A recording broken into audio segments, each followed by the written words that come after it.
Okay, here we go. My instruction today is going to be for 12th graders, so kids that are about to go off to like the working force or college campuses. Okay, can someone volunteer to read the statistic for me? 129,000 pedestrians were treated in emergency departments for non-fatal crash-related injuries in 2015. Pedestrians are 1.5 times more likely than passenger vehicle occupants to be killed in a car crash on each trip. Okay, so today we're going to talk about pedestrian safety, and a lot of people probably don't think about just crossing the street or walking alone at certain times of the day as being dangerous, but it definitely is. As you can see from the statistic, a lot of people have been in serious accident due to not paying attention when crossing the road. Someone read this one for me. Barry, yes, your turn. In 2015, 5,376 pedestrians were killed in traffic crashes in the United States. This averages to one crash-related pedestrian death every 1.6 hours.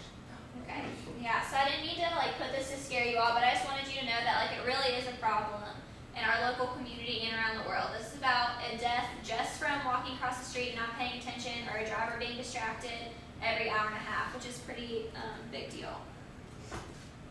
Okay.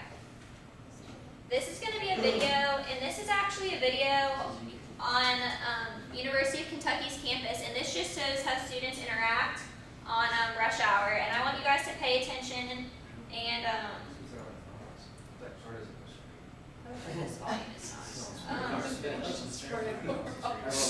okay, so I want you guys to look at the people crossing the street and just notice if you see people walking correctly, if you see people distracted. If you can see how chaotic this situation is, you can really see that why this is such a significant problem.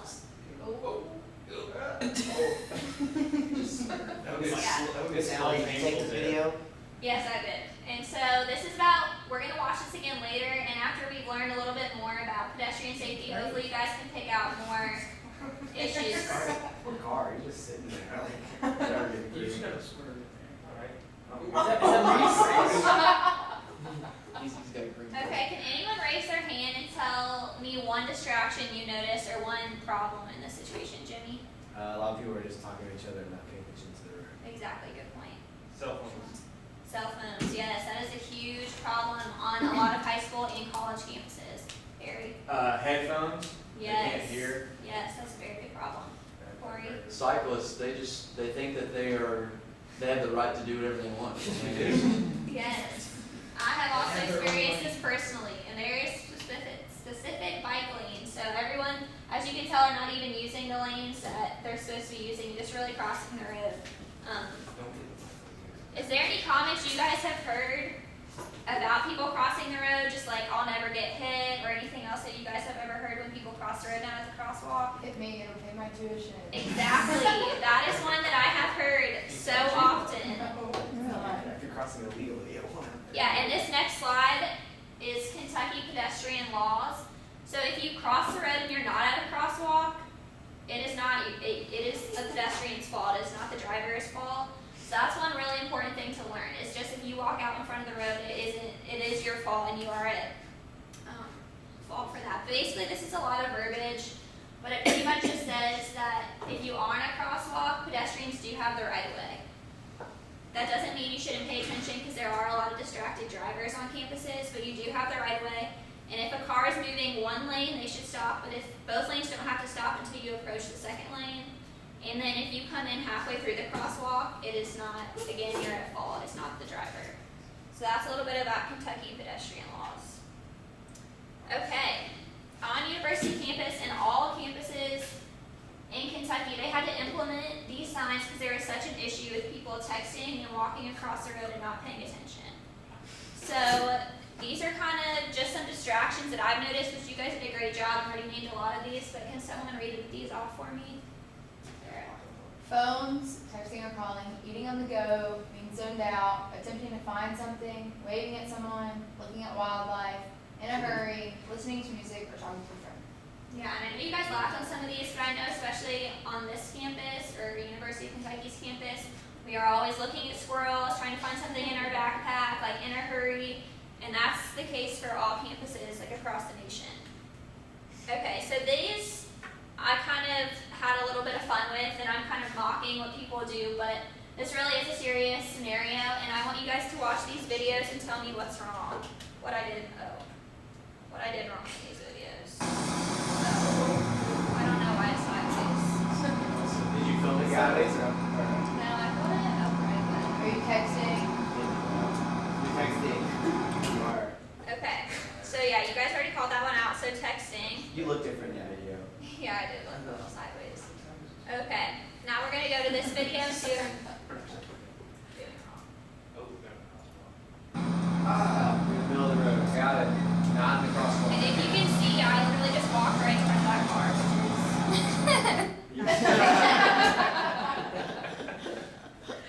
Okay. Oh, please. Good order, Sally. How about this one? Yes. Are you drunk? No. I'm actually just running across You're not looking. a crosswalk, which you probably shouldn't do because if you're running, how can you tell where the cars are moving? But I'm just really in a hurry and I almost lost my shoe in the crosswalk, which is also can be really dangerous if you have to run back and get your shoe. Okay, last one.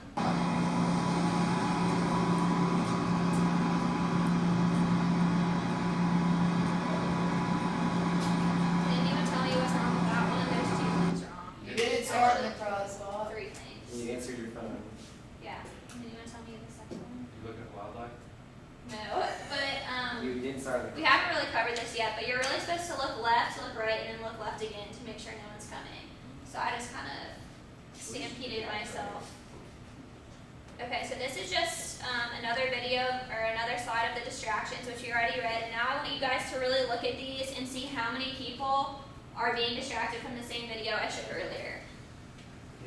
How many people? Actually, you don't have to count, just notice how many people are walking improperly. I tried to find one person I was doing it correctly, and I found it really difficult. So if you guys want to try to find someone and point him out that's doing it correctly. Yeah, right there. No one is He looking. cried No one again. has looked directly at the car. and be Like "Is these this car moving?" people, which I noticed are not even, they're walking straight across the road, like not They're even in not the even crosswalk, looking. not looking. Yeah, so as you can see, this is just one scenario, but this happens at a ton of intersections around the country, and it can be extremely dangerous. Most of Somebody them, already- most of them aren't even in the crosswalk. Yeah, exactly. That's kind of Which that car has the right of way if you're not in the crosswalk. Confusion of responsibility. Those bicycles. That's a bad area though. I feel like people just do what they want because they're like, well, everybody else is doing it, so like I'm not, like, if everybody else is causing the cars to stop, well, I can just walk in front of them too. Exactly, and that is a great point. That's peer pressure. So when we see like someone doing something just like jumping off a cliff, this could potentially be just as dangerous. So if your friend jumped off the cliff, you wouldn't want to, and if your friend is not walking safely as a pedestrian, hopefully you would make the right decision and not follow his lead. Alright, these are some preventative measures we can take. So as I mentioned earlier, you need to look left, look right, and then look left again to be sure no one's coming before you walk anywhere. And then pedestrians can increase their visibility at night by carrying a flashlight or a reflective thing. So if you have late night classes when you go to college or you're working late hours, you should always have something, a flashlight or one of those reflective vests that you guys have seen, or maybe even something on your wrist that you can wear so cars can't see you at night. And this applies on bicycles too. You should always have a light because cars aren't going to be able to see you as easily. Whenever possible, cross at the street at a crosswalk, which we've discussed. And it is much safer to walk on the sidewalk. If there isn't a sidewalk, you can walk on the shoulder of the road. But really, if you're going to any destination, stay on the sidewalk as far as you can, just because it is a lot safer than being in a vehicle's way. And lastly, be aware of your surroundings. That's really the most important. If you're paying attention and you know what you're doing and you're aware of what's going on around you, then you should be fine. Okay, so this is kind of a different path, but we're going to talk about cat paths. Does anyone know what these are since we're all in Fayette County? No? Okay. Safe paths. Yeah, cat paths are basically something that implemented at UK and all colleges in Kentucky with their own mascots, but it's basically the safest path traveled on campus. So you can walk, if you see these paw prints, there's a lot of camera surveillance. There's emergency posts that you can go up and dial 911 or set a siren off. There's a lot of people moving on these paths, so when you go to college, these are really the paths you want to take for the most part, just to avoid any dangerous situations if you're walking by yourself, especially for females. Okay, we're going to watch this video really quick.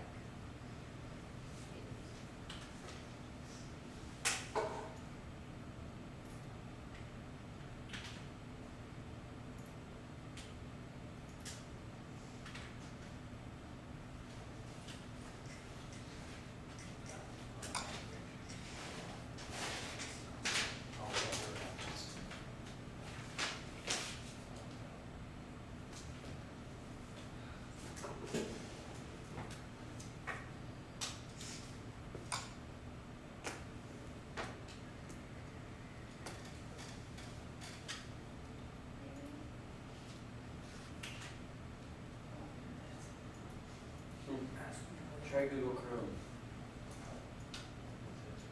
Oh man. Oh, is this it? Yeah. Okay. Vermont Artisan Coffee and Tea Company is on a bit of a roll. As their business bank, we're excited to see them grow. How many more coffee lovers can they reach? Who knows? We help them, they help others. That's how Vermont grows. We are Northfield Savings Bank, member FDIC.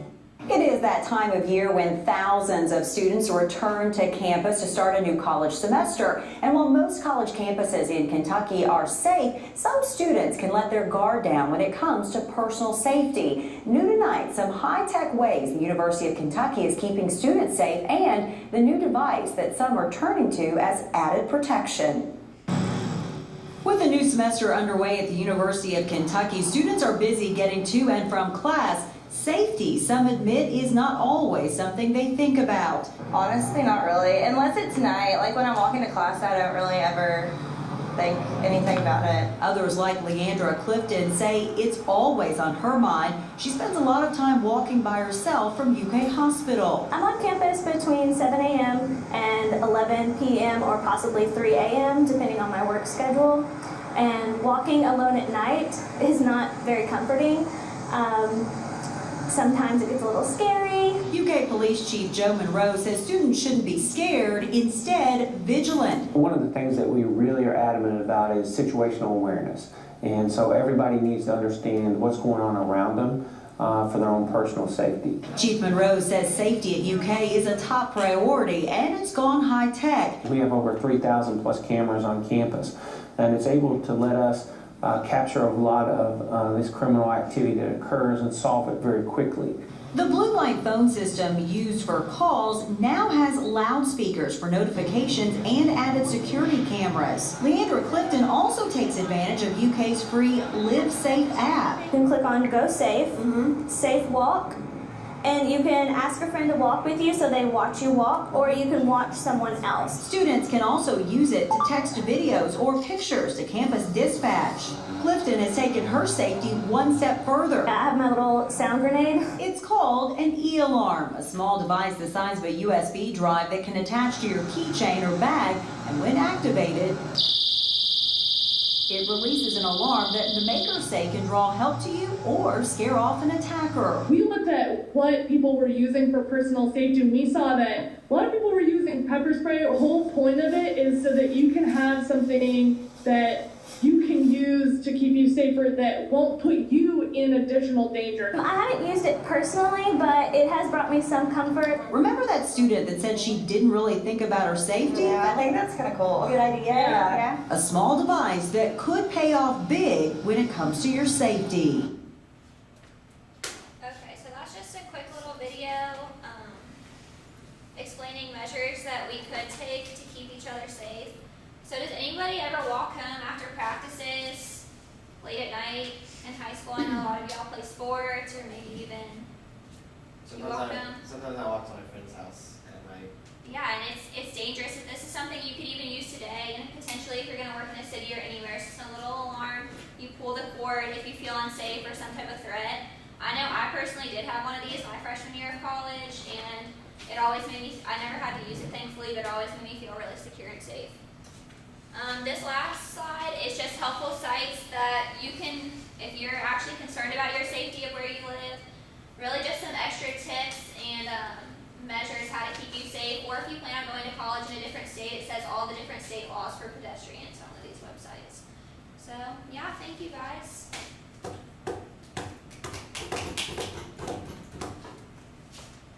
Is Allie, you got a boyfriend? No.